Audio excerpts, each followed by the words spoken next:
Баршаңызға сәлем.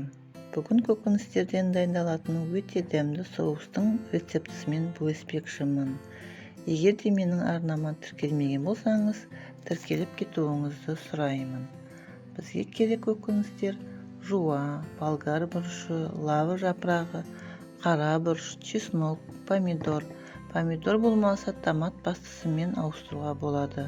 Талғамыңызға қарай басқа да көкөністерді қосуға да болады. Көкөністеріміздің барлығын жуып турап аламыз. Қазанға немесе табаға 2 ас қасық өсімдік майын құямыз. Шамалы қызғаннан кейін жуамызды, 2 шай қасық тұз, қара бұрышымызды салып араластырамыз да шамалы қуырамыз.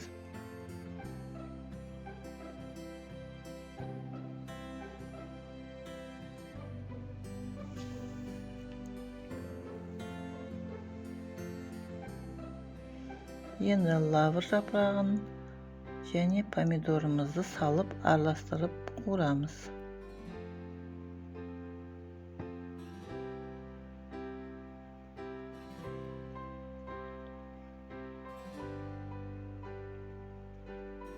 Дәмді болу үшін рассол құйсақ та болады, бірақ бұл міндетті емес. 2 шай қасық құмшекер қосамыз.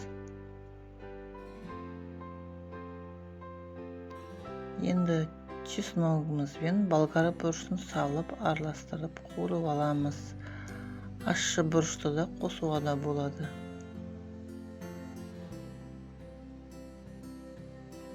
Көкөністер қуырылып дайын болғанда лавр жапырағын алып тастаймыз. Енді блендермен жақсылап еземіз. Соус дайын.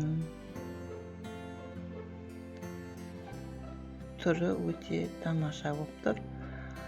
Иісі керемет және өте дәмді. Бұндай соусты пеште піскен картоппен, балықпен және басқа да тағамдармен қосып пайдалануға болады.